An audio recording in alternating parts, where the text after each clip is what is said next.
현재 미국은 전례 없는 위기의 상황을 맞이한 상황입니다.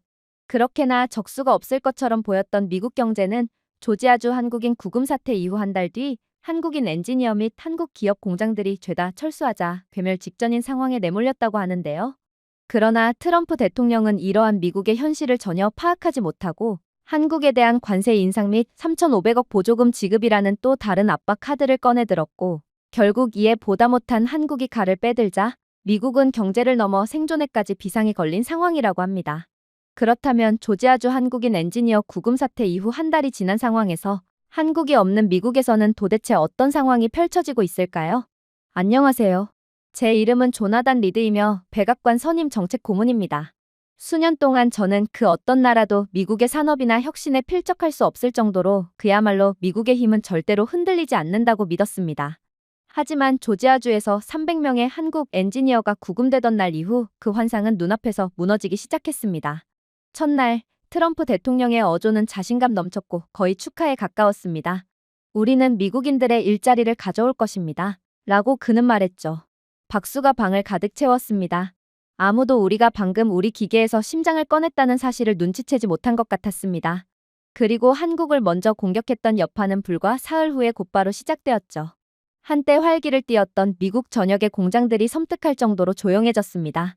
300명으로 시작되었지만 한국인 엔지니어들은 미국 내의 근무 불안정성을 이유로 죄다 미국에서 빠져나가기 시작했고 결국 미국 공장을 책임질 사람들은 사라지고 말았거든요. 로봇 팔이 움직임 도중에 얼어붙으면서 경고등이 일제히 깜빡였습니다. 책임자들은 무전기에 대고 소리쳤죠. 시스템이 또 고장났어. 메인 프레임을 재설정할 수 없어. 지역 관리자들은 재부팅, 회로 교체, 백업팀 호출 등 모든 것을 시도했지만 아무도 한국인 엔지니어들만큼의 숙련도를 가지고 있진 않았고 고장은 그대로 유지되었습니다. 문제는 하드웨어가 아니었습니다. 지식이었죠. 한국인 엔지니어들은 시스템을 구축하고 알고리즘을 코딩하며 정밀도를 유지한 사람들이었고 미국인 엔지니어들은 그냥 시간만 때우다 돈이나 벌어가는 역할을 하고 있었거든요. 마침내 주말이 되자 조지아의 전기차 공장 전체가 어두워졌습니다. 다음 날 미시간과 텍사스도 그 뒤를 따랐어요. 심지어 군수품 공급업체들도 해결되지 않은 보정 문제를 보고하기 시작했습니다. 이 문구는 사람들이 농담이 재미없다는 것을 깨닫기 전까지 소셜미디어에서 전국적인 농담이 되었죠. 한국 시스템에 의존하던 모든 공장, 모든 생산 라인이 하나둘씩 고장나기 시작했습니다. 저는 CNN 앵커가 고개를 숙이며 뉴스를 읽는 것을 지켜보았습니다. 미국은 일자리를 되찾지 못했습니다. 오히려 공장을 잃었습니다. 백악관 내부에서는 혼란이 공황으로 번졌어요. 재무부 장관은 매일 수십억 건의 출혈이 발생하고 있습니다. 라고 외치며 상황실에 난입했지만 아무것도 할 수 있는 일이 없었습니다.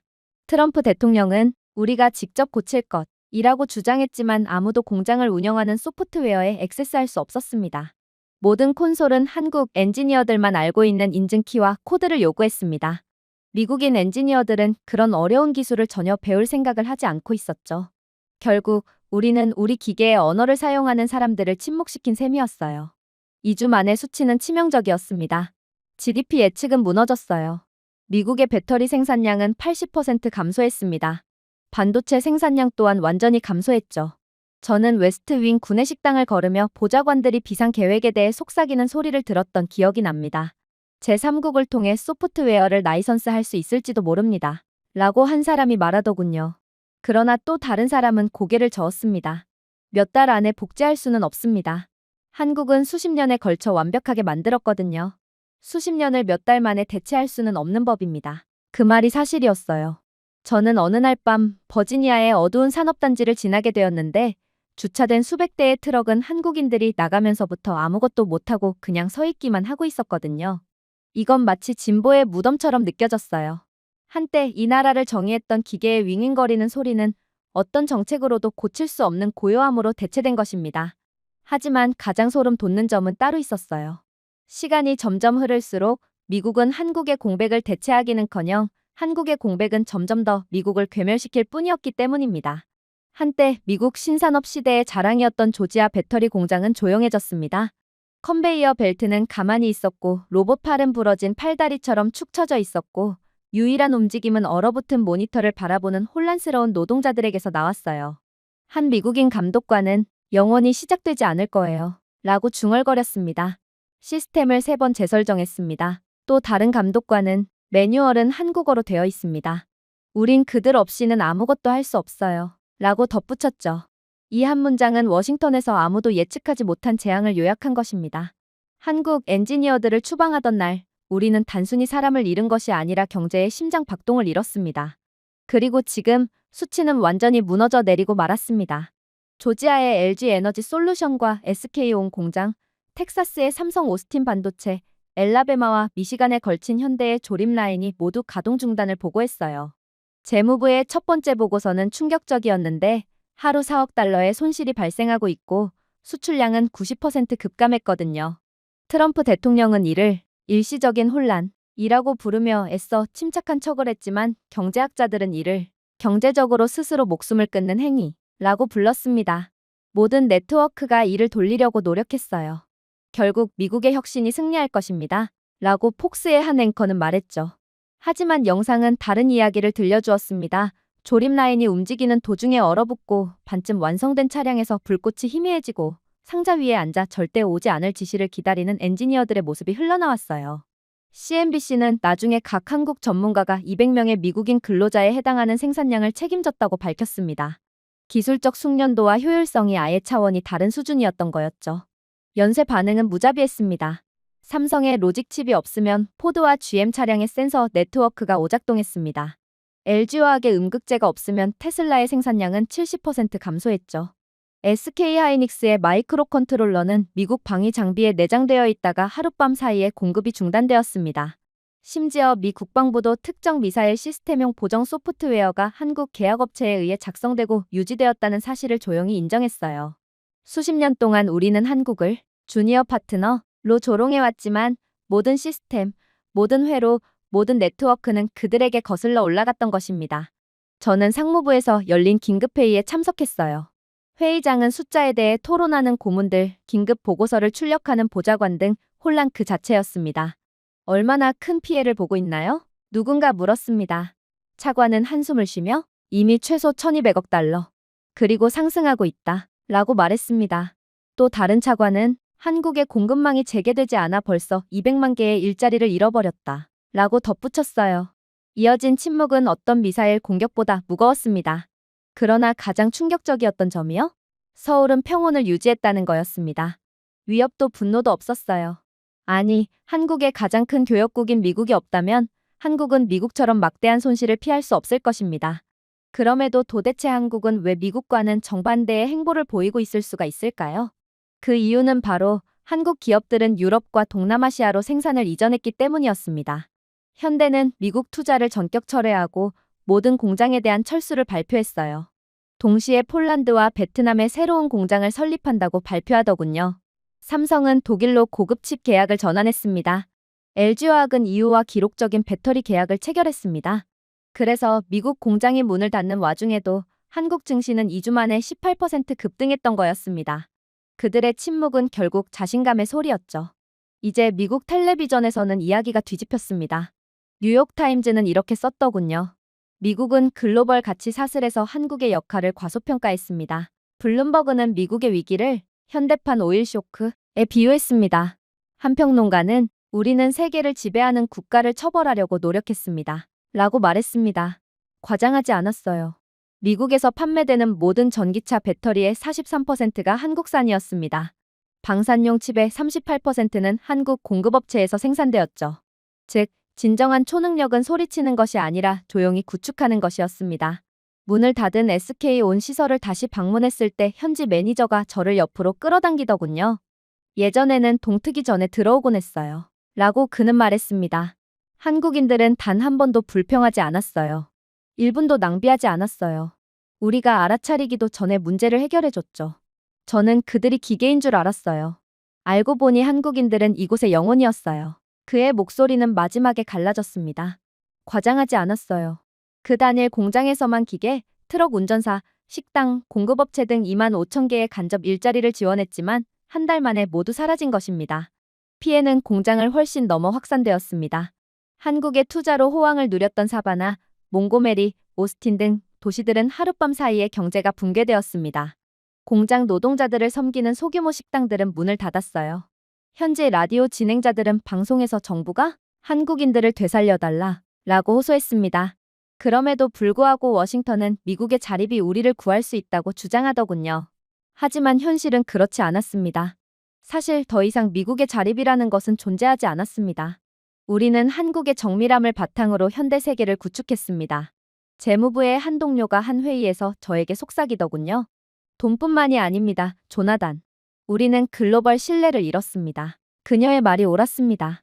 미국이 한국의 기술력의 수혜를 더 이상 입을 수 없다는 소문을 들은 투자자들은 자본을 회수하고 유럽 파트너들은 계약을 재협상했으며 외신들은 현대 역사상 처음으로 미국을 공급 위험이라고 불렀습니다. 반면 한국은 새로운 산업 안정의 앵커로 칭송받았죠. 그 대조는 이보다 더 뚜렷할 수 없었습니다. 어느 날 밤 저는 한국 뉴스 코너를 본 기억이 납니다. 수천 명의 근로자가 완벽한 리듬으로 움직이고 크레인이 공중을 활공하고 철 부품을 시계처럼 운반하는 자율주행차 등 울산에 있는 현대조선소의 모습이 카메라에 포착되었습니다. 한 기자는 세계적인 혼란 속에서도 한국 산업은 단 하루도 멈추지 않았다 라고 말하더군요. 어린 시절부터 느끼지 못했던 감탄과 수치심이 뒤섞인 느낌이었습니다. 미국은 그들의 훈육을 집착으로 조롱했습니다. 그 결과 이제 우리는 수십억 달러의 오만함에 대한 대가를 치르고 있었습니다. 수치가 걷잡을 수 없이 악화되자 트럼프 대통령은 업데이트를 요구했습니다.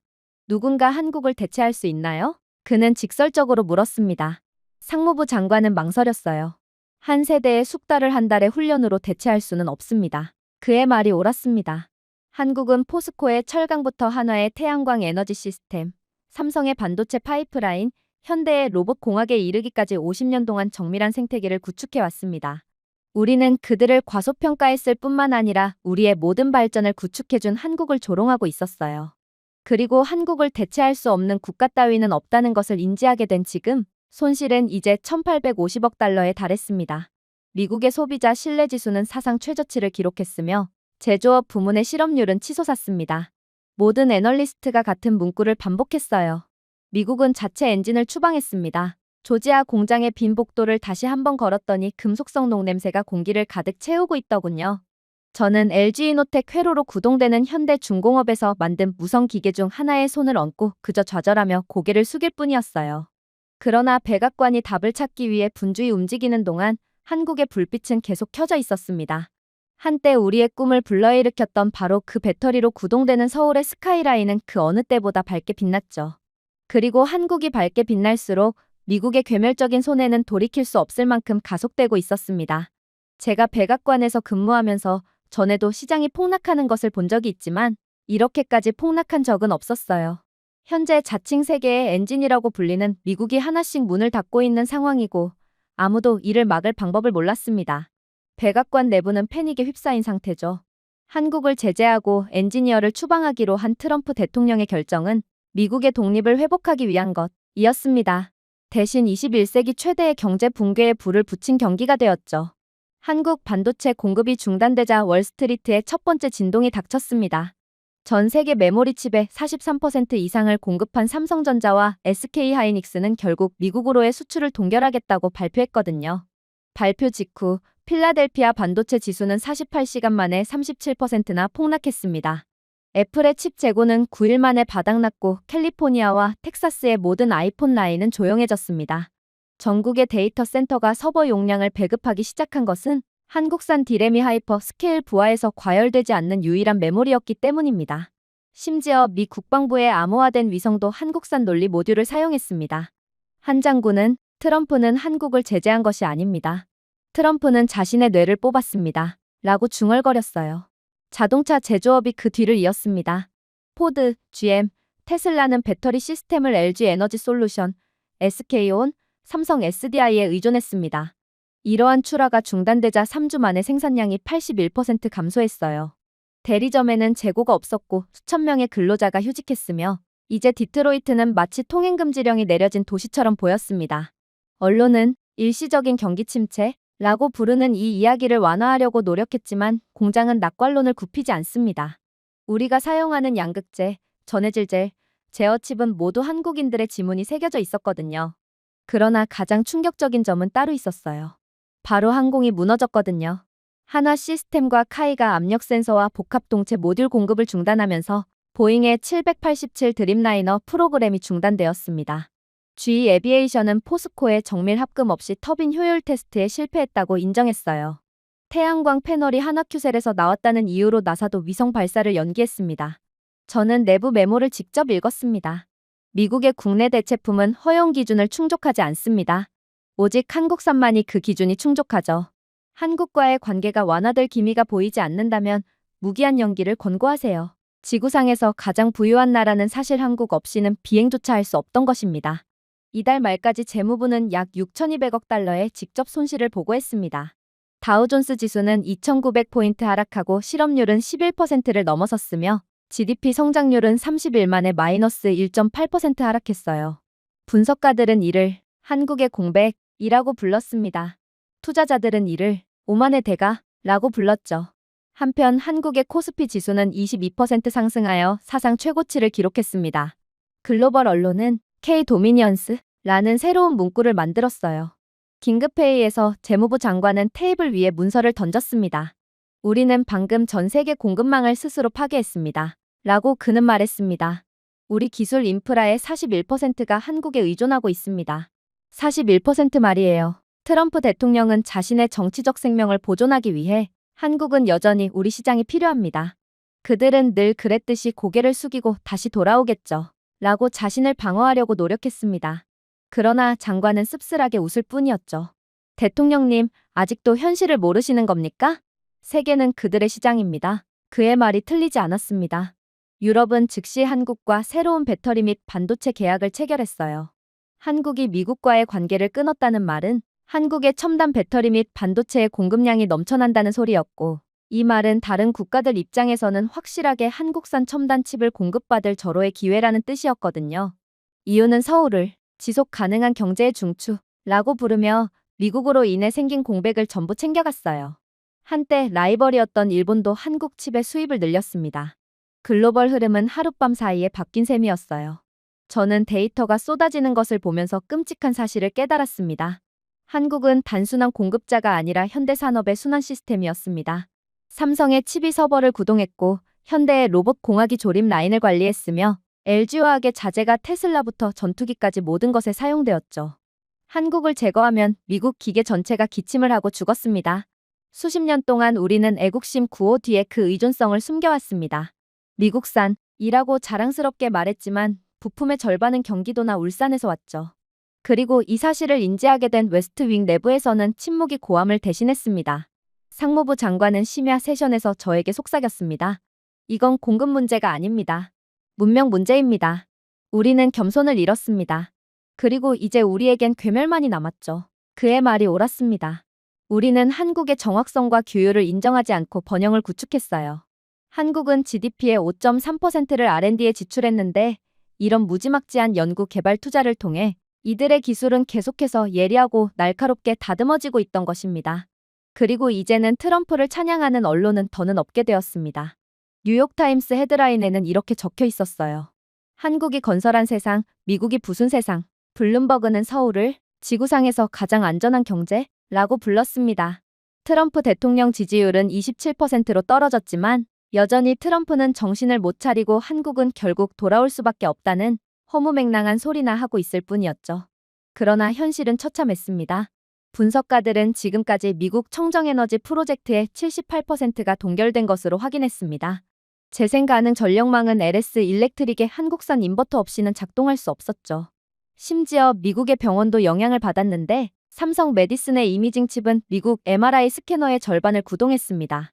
한국산 칩이 없으면 미국에서는 고급 의료조차 전부 멈추고 말았어요. 한때 세계를 구하겠다고 자부했던 미국은 예비 부품을 구걸하고 있는 셈이었습니다. 그리고 한국은 이러한 미국의 처참한 상황을 조용히 지켜보고만 있다가 조용히 한마디만 했을 뿐이었죠. 우리는 글로벌 공급망을 재구성할 것입니다. 미국이 없어도 상관없습니다. 분노도 보이콧도 복수도 없습니다. 침착한 정확성만 있으면 되었죠. 그리고 한국의 그 침묵 속에서 세상은 떨렸습니다. 모든 나라가 그 문장의 진정한 의미를 알고 있었기 때문입니다. 한국은 미국 궤도를 완전히 떠나고 있다는 거였죠. 발표 며칠 만에 서울의 전화선이 과열되었습니다. 폴란드가 먼저, 베트남, 인도네시아, 아랍에미리트, 심지어 사우디아라비아까지 대표단이 속속 서울에 도착하기 시작했습니다. 폴란드 총리가 직접 날아와 유럽의 열린 문이라고 부르는 것을 제안했어요. 미국 대신 폴란드에 반도체 공장을 건설하세요. 라고 그는 간청했습니다. 10년간 세금 면제, 그단스크 인근의 무료 산업용지, 전용 항만 터미널을 제공해드리겠습니다. 베트남은 무관세, 30년간의 토지 권리, 그리고 코리아 로드로 이름이 바뀐 전체 고속도로 회랑을 내걸며 뒤따랐어요. 인도네시아는 다음으로 현대와 LG가 전기차 배터리의 미래를 확보하기 위해 독점적인 니켈 및 리튬 채굴권을 제안하더군요. 사우디아라비아는 한국의 원자력 및 인공지능 인프라가 네옴에 가입하면 스마트시티 전체에 자금을 지원하겠다는 250억 달러 규모의 제안으로 대표단을 놀라게 했습니다. 신중한 독일인들조차도 서울에 기밀 메모를 보냈습니다. 신뢰성이 금이라면 한국은 세계의 보호구역이 될 것입니다. 저는 마치 역사를 거꾸로 보는 것 같았습니다. 수십 년 동안 각국은 미국의 투자를 간청해왔습니다. 그런데 이제 그들은 한국에 무릎을 꿇고 있었어요. 한고의 한국 관리는 조용히 폴더를 닫고 예전에는 한국은 그저 시장을 제공했습니다. 하지만 이제는 미래를 제공합니다. 라고 말하더군요. 하지만 돈뿐만이 아니었습니다. 믿음이었어요. 폴란드는 한국 엔지니어들이 바르샤바 지하철을 단 한 건의 사고도 없이 예정보다 6개월 일찍 완공했기 때문에 한국을 원했습니다. 베트남은 한국 조선소가 수천 명의 노동자를 훈련시켰는데 그들은 여전히 그들의 엔지니어들을 선생님라고 불렀습니다. 인도네시아는 팬데믹 공급 부족 기간 동안 한국의 규율을 지켜왔습니다. 모든 다른 나라들이 계약을 취소했을 때 한국 기업들은 모든 화물을 제때 배송한 유일한 국가였거든요. 세상은 수사가 아닌 책임을 보았습니다. 그래서 그들은 줄을 섰습니다. 즉, 한국이 이 모든 이익을 직접 만든 셈이었어요. 물론 한국의 기술력 또한 이젠 대체가 불가능한 수준이 되었어요. 한국은 다른 나라들과 달리 전시를 위해 공장을 짓는 것이 아니라 여러 세대에 걸쳐 지속되는 시스템을 구축했습니다. 삼성의 반도체 웨이퍼 결합률은 0.00002%였고 현대의 리콜 비율은 미국 평균의 5분의 1 미만이었어요. 한국 조선소는 유럽 설계보다 연료 소비가 12% 적은 유조선을 인도했죠. 이것들은 기적이 아니었습니다.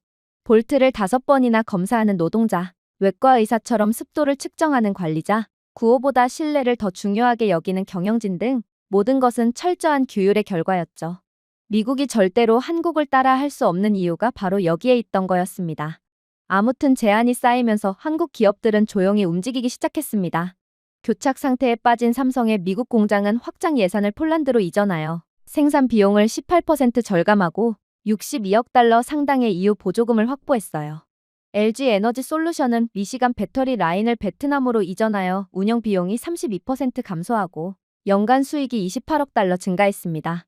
SK하이닉스는 에너지 가격이 40% 낮고 안정성이 20년 동안 보장된 헝가리에서 건설을 시작했습니다. 한국의 글로벌 자산 가치는 곧바로 31% 상승했습니다. 수출은 19% 증가했고 무역 흑자는 24% 확대되었죠. 역시나 한국이 미국을 완전히 떠났다는 신호가 포착되자 워싱턴에서는 공황이 확산되었습니다. CNN의 헤드라인은 다음과 같았어요. 한국은 미국 없이 세계를 건설합니다. 분석가들은 이를 무혈 쿠데타라고 불렀습니다. 하지만 서울에서는 아무도 축하하지 않았어요. 그들은 그저 새로운 공장에서 이익을 보느라 바빴죠. 한국 정부는 그단스크에서 자카르타, 부다페스트에서 두바이까지 한국 인프라를 연결하는 글로벌 트러스트 프레임워크를 만들었습니다. 그리고 놀랍게도 관련된 모든 국가들은 각자의 인센티브를 제공했죠. UAE는 한국의 청정에너지 그리드의 공동 소유권을 제안했습니다. 인도는 한국 대학들과 공동 AI 연구 허브를 제안했죠. 브라질은 K존이라는 이름의 자유무역지대를 발표했습니다.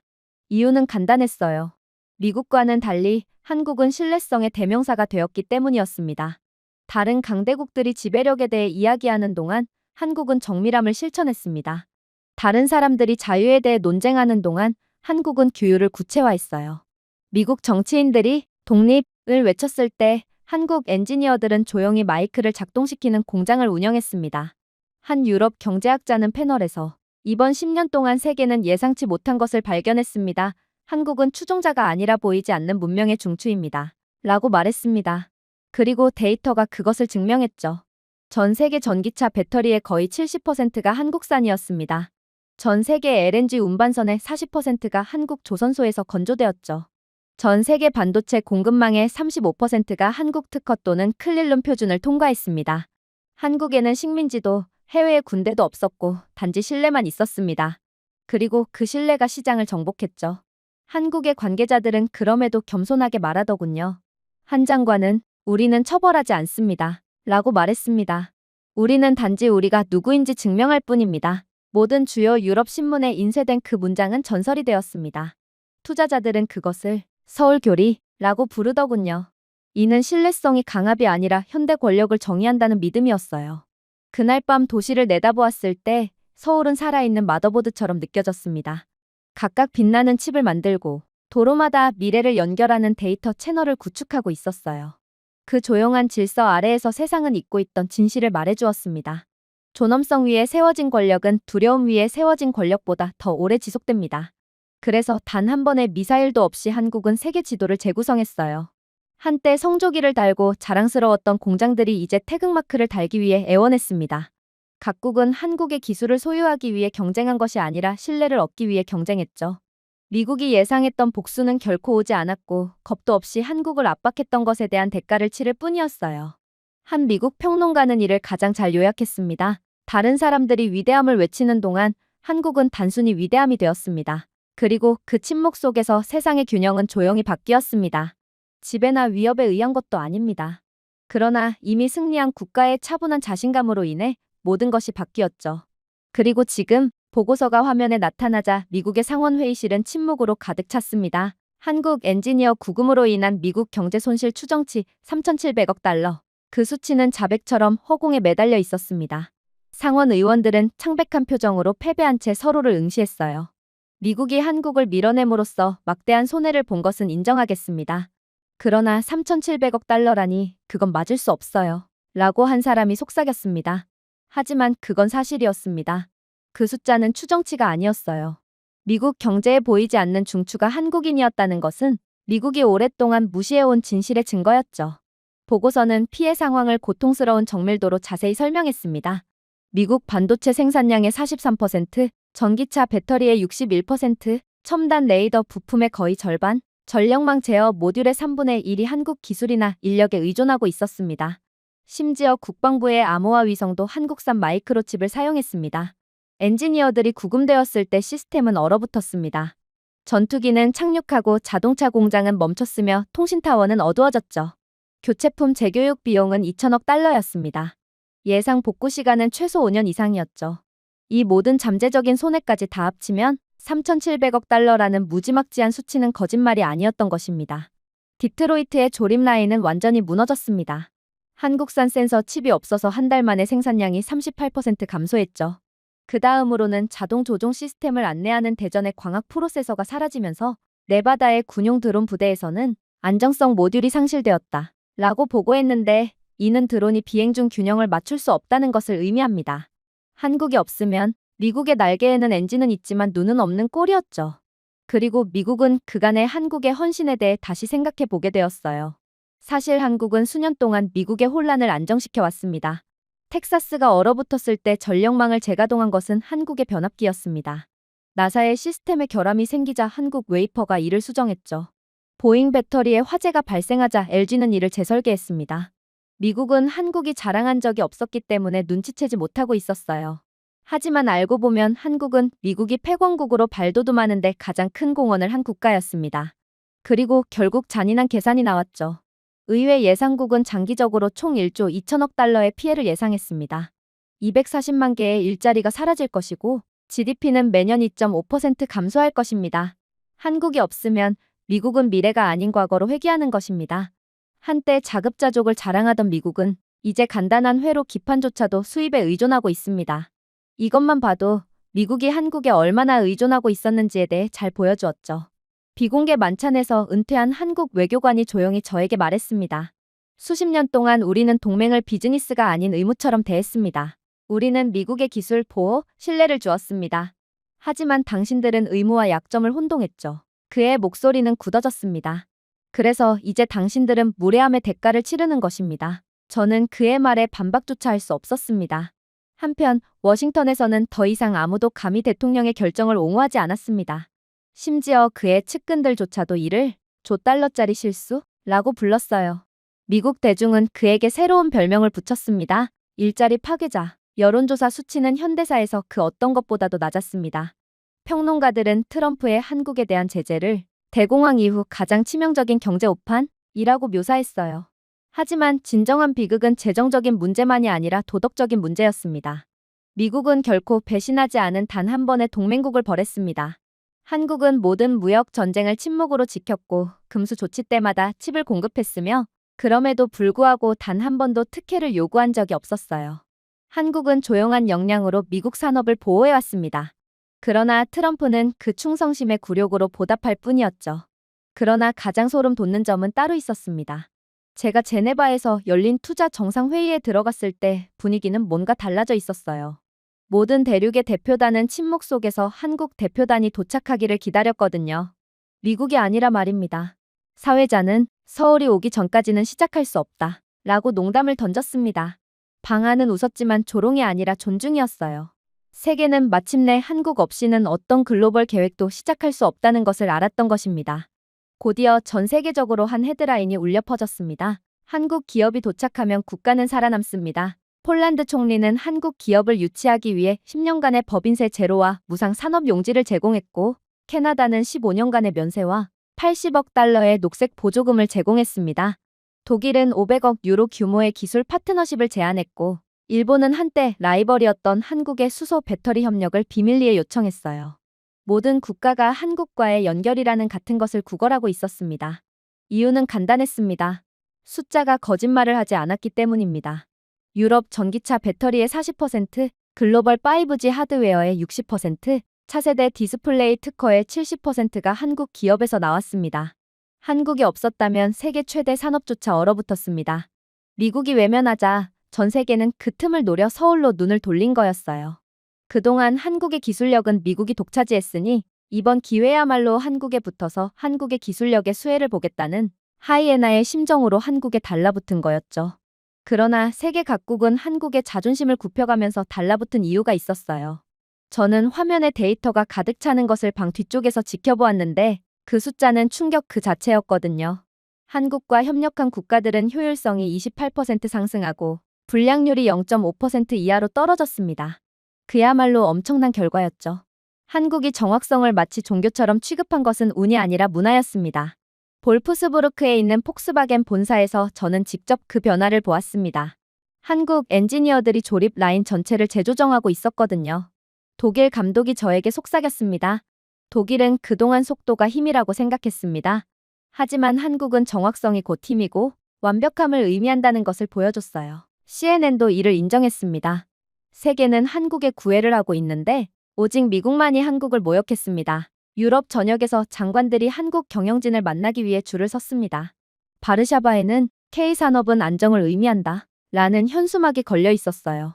옛 글로벌 질서는 뒤집혔고 새 테이블에 초대받지 못한 유일한 국가는 미국뿐이었습니다. 저는 좌절한 채 고개를 숙였고 폴란드 총리의 말을 중얼거릴 뿐이었습니다. 한국 기업이 도착하면 그 국가는 살아남는다. 하지만 그 말 아래에는 더 깊은 무언가가 있었습니다. 세상은 더 이상 이웃만을 추구하는 것이 아니라 한국이 수십 년 동안 혼자서 짊어온 모든 것, 즉 안정성, 신뢰, 진실성을 추구하고 있었어요. 그리고 이제 그 사실을 미국의 시민들까지 전부 알게 되었죠. 미국인들은 더 이상 한국을 처벌해야 마땅한 국가라고 생각하지 않았어요. 그래서 이들은 본격적으로 들고 일어나기 시작했죠. 디트로이트에서 시위가 벌어졌을 때 대부분은 또 다른 노조 파업이라고 생각했습니다. 하지만 화면에 번쩍이는 영상을 보면서 수천 명의 노동자들이 유휴 공장 앞에서 구호를 외치면서 훨씬 더 큰일이라는 것을 깨달았어요. 그들의 팻말에는 임금 인상이나 근무 시간 단축이 요구되지 않았습니다. 그들은 한국인을 다시 데려와라 라고 적혀 있었습니다. 구호는 고백처럼 울려 퍼졌어요. 한국은 우리의 일자리를 만들었다. 정말로 마지막 한국 엔지니어들까지 미국 땅을 떠난 후 미국의 괴멸은 시작되었습니다. 한 달 만에 미시간의 배터리 공장부터 텍사스의 반도체 허브까지 14개 주에서 완전한 생산 중단이 보고되었습니다. 한국인이 구축한 시스템을 해독할 수 없었기 때문에 조립 라인 전체가 얼어붙었죠. 백악관은 이를 일시적인 전환이라고 불렀습니다. 하지만 그 전환으로 인해 미국은 매일 12억 달러의 생산 손실을 입는 중이었어요. 테넷이 배터리 단지에서 한 감독관이 카메라에 보정을 다시 시작할 수도 없습니다. 매뉴얼은 한국어로 되어 있습니다. 라고 중얼거렸어요. 기자들은 긴장하며 웃었지만 농담은 아니었습니다. 그때쯤 미국 노동자 3만 6천 명이 휴직했고 공급망은 도미노처럼 무너지고 있었습니다. 공장이 돌아가지 않는데 노동자가 왜 필요하겠어요? 현대가 조지아주를 떠난 것만으로도 조지아주 GDP의 8%가 사라진 셈이었습니다. 하지만 가장 예상치 못한 타격은 내부에서 나왔습니다. 한때 외국인들이 일자리를 훔치고 있다는 거짓말을 믿었던 미국 노동자들은 마침내 진실을 알게 되었거든요. 한국인의 전문 지식이 없었다면 훔칠 일자리도 없었을 것입니다.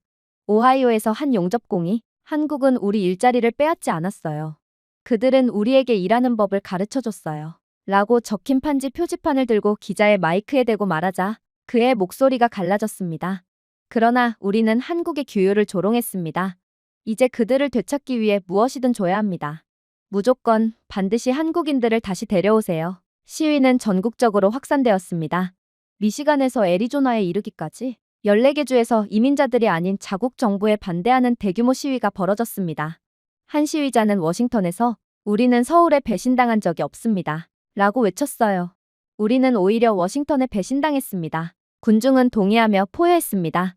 미국 중산층은 처음으로 미국 우선주의를 외치지 않았습니다. 그들은 미국은 실패했습니다. 한국이 없었기 때문입니다. 라고 외쳤죠. 구치소 밖에서는 매일 수백 명이 한국 엔지니어를 왜 석방했냐? 라고 적힌 현수막 아래 모였습니다. 어머니들은 아이들을 데려오고 노동자들은 도시락을 가져왔으며 참전용사들은 미국 국기를 거꾸로 흔들었습니다. 이는 국가적 고통의 상징이었어요. 한 미국인 남성은 우리는 스스로의 힘으로는 자동차를 고칠 수도 없고 휴대폰을 충전할 수도 없으며 칩을 만들 수도 없습니다. 라고 외쳤습니다. 그런데도 그들은 여전히 우리에게 한국이 필요 없다고 말하고 있어요. 트럼프 쪽 언론조차도 더 이상 그 수치를 숨길 수 없었습니다.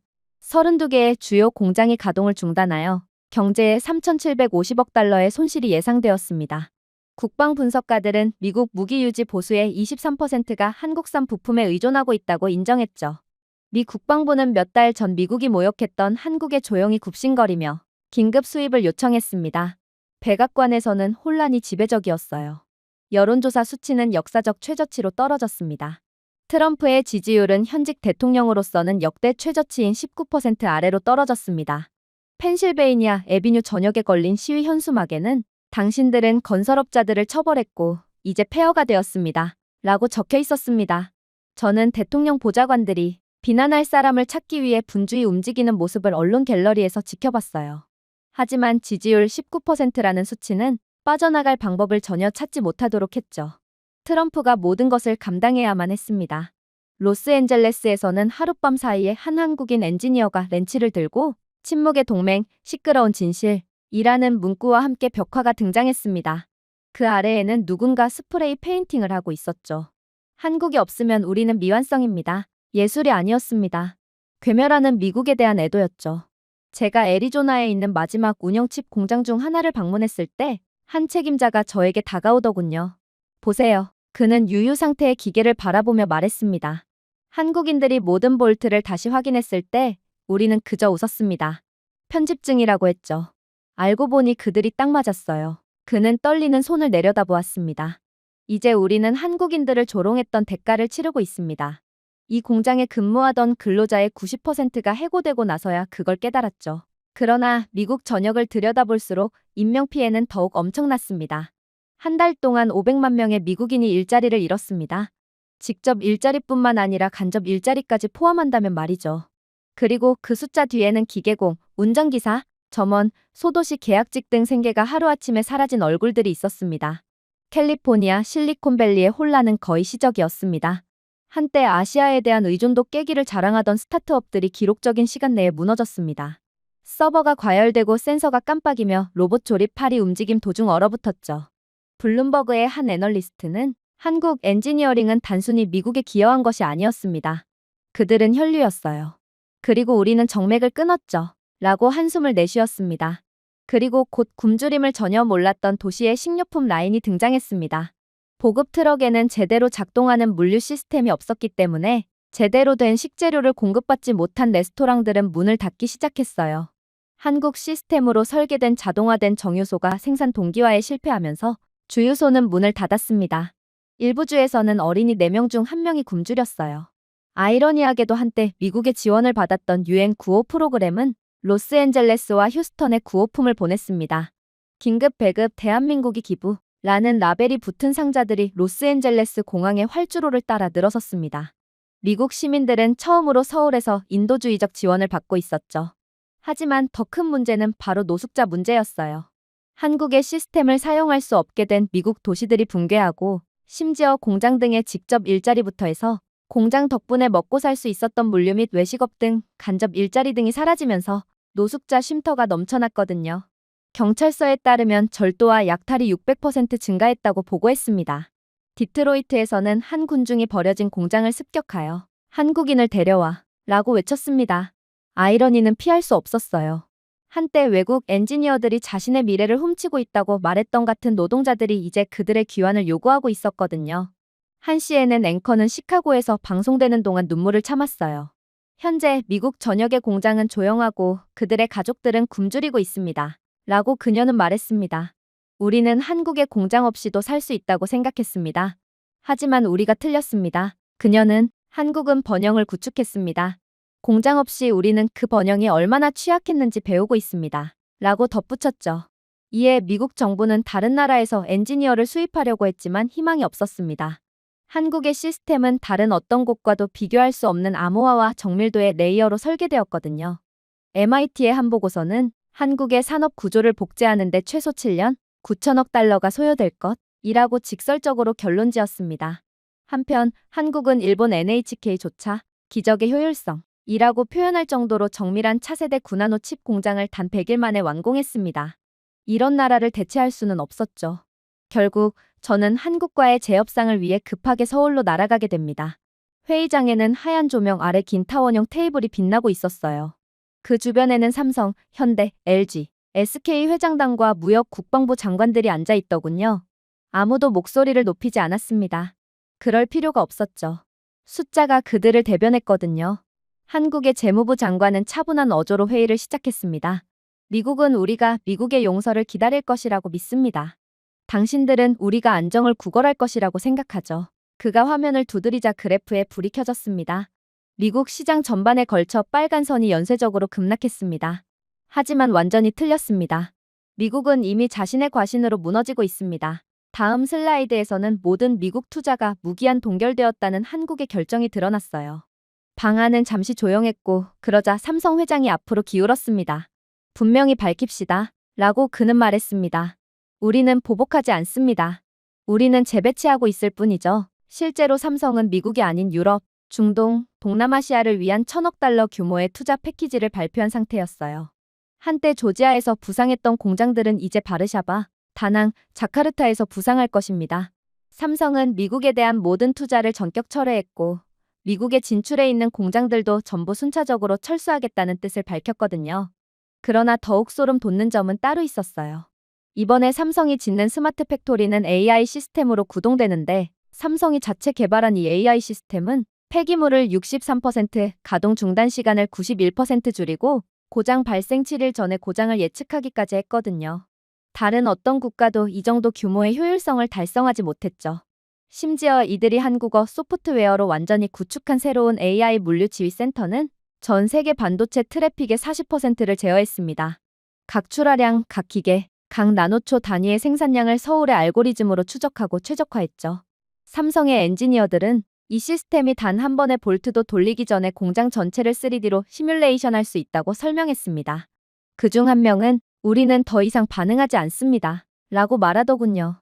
우리는 예측합니다. 그리고 기자들이 이러한 삼성의 자신감을 실시간으로 보도하자 세계 경제는 경외감에 즉각적으로 반응했습니다. 한국 표준은 글로벌 공급망 안전의 새로운 지표가 되었습니다. 취리의 보험사들은 시스템 내부에 한국 기술이 얼마나 있는지에 따라 계약 가격을 책정했죠. IMF의 분기 보고서에서는 한국을 미국의 압력을 받았음에도 안정성 곡선이 상승하는 유일한 경제라고 표현하기도 했어요. 결국 저는 한국의 압도적인 자신감 앞에서 완전히 무릎을 꿇고 말았습니다. 그러자 트럼프 대통령은 상황의 급박함을 드디어 인지했는지 다른 대표단을 파견했더군요. 그렇게 다시 시작된 회의에서 한국의 트레이드 타워 내부 회의실은 적나라하고 조용했습니다. 한쪽 끝에는 검은 정장을 입은 5명의 남성과 서류를 손에 살짝 들고 떨리는 미국 대표단이 앉아 있었어요.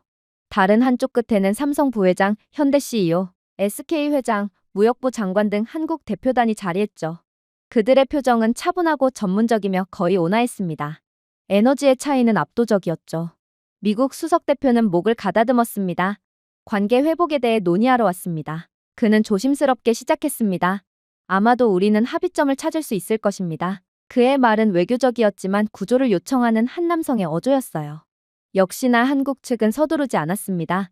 대신 삼성 부회장은 태블릿을 조정하고 화면을 미국 쪽으로 돌리며 부드럽게 말했습니다.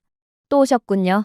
숫자부터 시작하겠습니다. 디스플레이는 생산 비용, 수율, 오류 마진 등 화면은 콜드 데이터로 가득 찼습니다. 이것은 제재 전 오스틴 시설의 효율성 98.6%입니다. 엔지니어들이 떠난 후 47.3%로 떨어졌죠. 이에 따른 미국의 일일 손실은 약 1억 1200만 달러입니다. 그는 잠시 멈췄습니다. 당신은 우리를 의존성이라고 비난했습니다. 하지만 이 증거를 좀 보세요. 누가 누구에게 의존했나요? 아무도 말을 하지 않았습니다. 미국 협상가들은 창백하고 말없이 화면을 응시했죠. 다음 슬라이드에는 물류 데이터가 표시되었습니다. 미국의 공급망은 전 세계 배송 경로의 72%를 한국 인공지능 내비게이션에 의존하고 있습니다. 연결이 끊겼을 때 화물의 40%가 실시간 추적을 잃었습니다. 삼성 부회장은 목소리를 낮추며 앞으로 기울였습니다. 우리가 보복했기 때문에 경제가 하락한 것이 아닙니다. 우리가 당신을 운반하는 것을 멈췄기 때문에 떨어졌습니다. 미국은 한국의 기술력에 전적으로 의존하고 있거든요. 그러나 진정한 충격은 지금부터 시작이었습니다. 테이블 건너편에서 현대의 CEO는 이번에는 자동차 기술에 관한 또 다른 프레젠테이션을 시작했거든요. 여기가 우리 솔리드 스테이트 배터리의 청사진입니다. 코발트 제로, 니켈 제로, 완전 재활용 능력을 갖추고 있죠. 전 세계에서 현대가 유일하게 개발해냈고 이 배터리가 얼마나 많은 비용 절감을 이뤄낼지는 잘 아시리라 생각됩니다. 미국인들은 긴장된 눈빛을 주고받았습니다. 그는 이어서 당신들은 한국의 관세 위협을 일삼으며 모든 공장을 미국으로 이전할 것을 요구했습니다. 복종하는 다른 나라들과는 달리 한국은 거부했죠. 혁신을 처벌하는 국가는 우리에게 그럴 요구를 할 자격이 없기 때문입니다. 라고 말했습니다. SK 회장은 희미하게 웃으며 미국의 방위망도 한국 칩으로 작동합니다. 아직도 우리 펌웨어를 사용하는 위성이 몇 개나 되는지 아세요? 모두요. 방이 얼어붙었습니다. 원한다면 6초 만에 미국 통신망을 절반으로 어둡게 할 수 있습니다. 하지만 우리는 그렇게 하지 않았습니다. 감사를 잊어도 우정을 기억하기 때문입니다. 라고 그는 부드럽게 말했습니다. 그의 어조에는 오만함이 없었고 오직 진실뿐이었어요. 미국 협상가들은 불편하게 몸을 움직였습니다. 삼성 부회장은 이번에는 더 조용히 말했습니다. 우리는 상호 신뢰를 믿었기 때문에 미국과 함께 구축했습니다. 그러나 그 신뢰는 우연이 아니라 오만함에 의해 깨졌습니다. 트럼프 대통령의 한국에 대한 협박을 말하고 있는 것입니다. 그러면서 그는 미국과 한국의 생산 효율성을 비교하는 간단한 차트인 최종 슬라이드를 향해 손짓했습니다. 그 차이는 잔인했습니다. 한국 98.7%, 미국 56.1%. 숫자는 감정적이지 않습니다. 증거입니다. 한국이 없는 미국은 개발도상국 수준만도 못한 생산 효율성을 보일 뿐입니다. 제조업에서의 노하우는 한국이 압도적인 우위를 차지하고 있죠. 라고 그는 말했습니다. 결국 이번 협상도 완전히 실패로 돌아갔어요. 그리고 저희가 빈손으로 다시 워싱턴으로 돌아가자 이성을 잃은 트럼프 대통령은 충격적인 발표를 하기 시작하더군요. 그는 한국이 3,500억 달러의 보조금을 지급하지 않는다면 한국의 관세를 25%로 올려버리겠다는 초유의 결정을 내렸거든요. 그리고 트럼프 대통령이 그러한 명령을 내리자 한국은 조용히 미국에 대한 반도체, 배터리, AI 서버를 공급 중단하는 파격적인 대응을 해왔습니다. 그리고 몇 시간 만에 그 결과는 미대륙 전역에 파문을 일으켰죠. 트럼프 대통령은 한국의 영향력이 얼마나 깊어졌는지 잊고 있었습니다. 항공기 내비게이션부터 위성 영상에 이르기까지 전 세계 세 번째 칩마다 한국인의 설계 서명이 담겨 있었어요. 전 세계 AI 서버의 73% 이상이 효율성에 최적화된 한국형 신경 엔진으로 작동했으며 상위 10개 클라우드 센터 중 8개는 열 안정성을 유지하기 위해 한국산 냉각수 마이크로 튜브를 사용했습니다. 한국 기술은 글로벌 네트워크에 추가된 것이 아니었습니다. 바로 네트워크 그 자체였죠. 한국이 기술 동기화 권리를 조용히 철회하자 미국은 하루 만에 컴퓨팅 용량의 41%에 대한 액세스를 잃었습니다. 미국 모든 주위 병원은 서버 장애 후 종이 기록으로 전환했어요. 자율주행차는 수동 모드로 돌아갔습니다. 미국은 공격을 받지 않았습니다. 그저 미래에서 분리되었을 뿐이었죠. 저는 웨스트윙에 서서 보좌관들이 더 이상 아무것도 연결되지 않는 태블릿을 들고 어두운 복도를 달려가는 모습을 조용히 지켜보았습니다. 그중 한 명이 중얼거리더군요. 우리는 한국으로부터 빌린 정보를 바탕으로 제국을 건설했습니다. 저는 그를 바로잡고 싶었습니다. 빌린 것이 아닙니다. 인정을 요구하지 않는 국가가 맡긴 거였죠. 한국의 엔지니어들은 수십 년 동안 미국에 조용한 힘을 실어주었습니다. 전기 전환 초기에는 미국 전력망을 위협하는 전압 캐스케이드를 안정화시킨 것은 한국 배터리 연구원들이었습니다. 나사의 심우주 모듈이 과열되자 한국산 냉각 합금이 72시간 만에 해결했습니다. 심지어 미국 방위망에 사용되는 인공지능 윤리 프레임워크도 한국 과학자들이 초안을 작성했죠. 그리고 그것이 비극이었습니다. 미국은 독립성을 완전히 잃어버렸거든요. 한국이 미국에 대한 기술 공급을 끊은 다음 날, 캘리포니아의 AI 기반 에너지 그리드가 붕괴되어 6,200만 가구의 전기가 끊겼습니다. 에너지부는 수리 비용을 2,800억 달러로 추산했으며 한국이 도움을 주지 않는다면 7년 후에야 완전한 복구가 이루어질 것으로 예상했습니다. 한국산 리튬이온 아키텍처가 부족했던 이 자동차 산업은 3주 만에 생산 능력의 90%를 잃었죠. 텍사스에서는 한국산 교체용 펌웨어 없이 솔리드 스테이트 모듈이 과열되면서 비상 발전기가 고장났습니다. 한편 서울은 침묵을 지켰습니다. 승리 연설도 없었습니다. 보복도 없었죠. 이재명 정부의 짧은 연설 하나뿐이었죠. 우리는 미국이 패권국이 되기까지 누가 그들과 함께 건설했는지 기억하기를 바랍니다. 일주일 후 미국 경제는 5.2% 위축되었고 실업률은 2,900만 명에 달했습니다. 한국산 AI 칩 부족으로 인해 물류, 의료, 농업 전반에 걸쳐 연쇄적인 실패가 발생했습니다. 위성은 밀리초 단위로 동기화되지 않아 정밀 농업과 항공 시스템이 탈선할 정도였어요. 백악관은 기술 비상사태를 선포했지만 언론 서버가 한국 백본 네트워크에 호스팅되어 있었기 때문에 그 성명서조차 제때 업로드하지 못했죠. 저는 그 아이러니가 느린 일식처럼 펼쳐지는 것을 지켜보았습니다. 한국 기업들은 단 한 발도 쏘지 않았지만 모든 현대 무기, 모든 데이터 피드, 모든 알고리즘이 보정 없이 미국 전역이 그대로 얼어붙었습니다. 미국의 무기고는 강력해 보였지만 그 정신은 사라졌죠. CNN 앵커는 이렇게 완벽하게 표현하더군요. 우리는 몸을 만들었습니다. 하지만 한국은 뇌였습니다. 그리고 아이러니하게도 한국은 미국의 기술을 판매하지 않겠다는 뜻을 밝히면서 오히려 경제가 꽃을 피웠어요. 글로벌 투자자들은 이성의 마지막 안전한 노드라며 자본 흐름을 서울로 옮겼습니다. 고효율 반도체 수출은 27%, 배터리 수출은 32%, 원하는 아시아의 새로운 앵커 통화가 되었죠. 하지만 진정한 승리는 금융이 아니라 도덕적인 승리였습니다. 한국은 미국에 굴욕을 주지 않고 단순히 민간 연속성을 위해 라는 라벨이 붙은 의료용품과 인도주의 드론의 선적을 유지했거든요. 이미지까지 완벽하게 챙긴 것입니다. 그리고 한국의 이러한 제스처는 워싱턴 내부에서 무언가를 깨뜨렸습니다.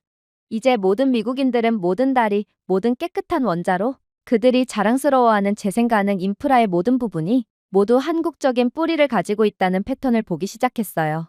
나중에 의회 보고서는 한국 공급망은 미국 중요 기술 생태계의 47%를 차지했다 라고 인정했습니다. 이 보고서는 또한 지난 10년 동안 한국 엔지니어들이 효율성 업그레이드와 무장의 설계를 통해 미국 방위 산업을 4,120억 달러 절감했다고 밝혔습니다. 이 모든 것은 침묵 속에서 이루어졌고 이게 한국의 협력이 중요하고도 필수적인 이유였습니다. 한편 서울에서는 공장의 불빛이 한강을 가로질러 심장 박동처럼 반사되어 밤새 공장이 가동되었습니다. 한국의 과학자들은 재활용 가능성이 98%인 6세대 AI 시스템, 청정 융합시 제품, 자가 수리 배터리 등을 추진했죠. 미국인들이 정치에 대해 토론하는 동안 한국은 멈추지 않는 문명인 연속성을 건설한 셈이었습니다. 한국의 세상을 하나로 묶는 힘은 시끄럽지도 않았고 보이지도 않았습니다. 조용하고 끈질겼으며 정확했죠. 결국 현대를 정의한 것은 미국이 아니었습니다. 회로를 만들고 배터리에 전력을 공급하고 기계를 훈련시켰지만 감사를 구하지 않은 나라가 바로 미국이었죠. 그리고 그렇게 피해가 확산되고 있을 무렵 한국은 미국의 숨통을 완전히 끊을 충격적인 추가 성명을 발표했습니다. 그건 바로 AI 주권법이었어요. 이에 전 세계가 얼어붙었습니다. 이는 지배권 선언이 아니라 사실에 대한 선언이었거든요. 한국의 데이터 국회는 한국산 AI 프레임워크를 사용하는 모든 기관은 글로벌 동기화 유지를 위해 12%의 로열티를 송금해야 한다. 라는 차분한 문장을 발표했습니다. 외신 특파원들의 방은 조용해졌습니다. 오만이 아니라 불가피성이었죠. 한국은 인공지능을 선도하는 것만이 아니라 그 혈류가 되었습니다. 다음 몇 시간 동안 글로벌 시장은 즉각적인 반응을 보였습니다. 유럽연합과 아세안은 상호 의존성과 존중을 이유로 몇 분 만에 이 동의안을 승인했습니다. 반대한 유일한 국가는 미국뿐이었어요. 경제 붕괴로 궁지에 몰린 트럼프는 고문들에게 우리만의 인공지능을 만들겠습니다. 라고 짖었지만 그 방에 있던 모든 사람은 자신이 설계하지 않은 뇌를 재건할 수 없다는 것을 알고 있었습니다. 수년 동안 미국은 자신도 모르게 한국 알고리즘을 사용해 왔습니다. 자동화된 물류, 에너지 최적화, 실시간 분석의 92%가 서울의 오픈소스 신경망 인프라에 의해 주도되었습니다. 시카고의 신호등부터 뉴욕의 병원 스케줄링에 이르기까지 한국의 모든 효율성 모델은 98.3%의 정확도로 2주 전에 국민 소비율을 예측할 수 있을 정도로 고도화된 적응형 지능 시스템을 공급해주고 있었죠. 그러나 한국의 제재로 인해 접근이 중단되었을 때 결과는 재앙적이었습니다. 미국 교통망은 예측 경로를 잃었고 1,800억 달러의 지연이 발생했어요. 병원은 수동 진단으로 돌아가 사망률을 6.8% 증가시켰습니다. 금융시장에서 AI 거래 중단으로 인해 2조 3천억 달러의 가치가 사라졌습니다. 미국 분석가들은 이를 인간 오류 경기 침체라고 부르더군요. 물론 미국의 엔지니어들은 구식 서양 코드를 한국이 만든 시스템에 패치하기 위해 미친 듯이 노력했습니다. 그러나 결과는 마치 고장난 타자기를 통해 실을 억지로 쓰는 것과 같았죠. 저는 그중 한 명에게 물었습니다. 한국의 알고리즘을 그냥 대체할 수 없나요? 그는 씁쓸하게 웃더군요. 한국을 대체한다고요? 산소를 연기로 대체하는 것과 같습니다. 그랬습니다. 한국은 절대로 대체할 수가 없는 국가였고 현재 세계에서 가장 첨단적인 기술을 가진 국가였습니다. 그리고 자존심을 굽히지 않던 트럼프 때문에 미국의 붕괴는 더욱 깊어졌죠. 자율방위드로는 한국어 인지 필터가 비활성화되어 비행 패턴을 잘못 식별하기 시작했습니다. 결국 FAA는 8,400편의 비행을 착륙시켜야 했죠. 최적화 실패로 전력 소비가 19% 급증했습니다. 데이터 센터는 과열되어 효율성이 40% 감소했어요. 상무부는 나중에 한국의 AI 프레임워크가 예측 유지 보수를 통해 연간 3,700억 달러 이상의 비용을 절감했다. 라고 인정했습니다. 트럼프는 회복을 위해 노력했어요. 절망에 빠진 그는 베이징에 전화를 걸어 긴급 인프라 지원을 대가로 기술 파트너십을 제안했습니다. 하지만 중국은 자국의 AI 모델이 한국이 설계한 안정기에서 작동한다며 거부했어요. 역사상 처음으로 동서양은 정치가 아닌 서울의 서킷에 의해 통합된 것입니다. 위기가 장기화되면서 문화적 변화가 가시화되었습니다. 한국의 최적화 스크립트가 사라지면서 전력을 절약하기 위해 자정이 되자 뉴욕의 스카이라인이 어두워졌는데 이는 이제 수작업으로 내린 결정이었습니다. 미국을 상징하는 도시조차도 한국 없이는 전력망조차 유지하기 힘들었던 거였어요. 한때 미국 소비자들의 자부심으로 빛났던 광고판은 이제 정적인 모습을 보였습니다. 그러나 한국의 도시는 거의 다른 세계처럼 느껴졌어요. 미국의 붕괴와는 다르게 차분하고 밝으며 효율적이었습니다. 지하철은 한 번도 고장나지 않는 예측 AI로 운전자 없이 운행되었어요. 병원은 0.2%의 오류율로 운영되었습니다. 공기 자체는 산소 비율을 실시간으로 조정하는 자동화된 환경 시스템으로 정화되어 더 가벼워졌죠. 전 세계는 역주행하고 있었지만 한국은 내일을 향해 가속화되고 있던 것입니다. 이유는 간단했죠. 모든 기술의 줄기는 전부 한국으로부터 나오기 때문이었습니다. 그리고 한국이 미국을 완전히 압도하는 모습을 지켜본 다른 국가들은 이제 자신들이 어느 쪽에 서야 할지를 완전히 이해하게 되었죠. 베를린에서 두바이, 나이로비까지 전 세계 모든 곳에서 그 증거가 눈에 띄었습니다. 한국산 전력망은 아프리카 도시를 300일 연속 정전 없이 운영했습니다.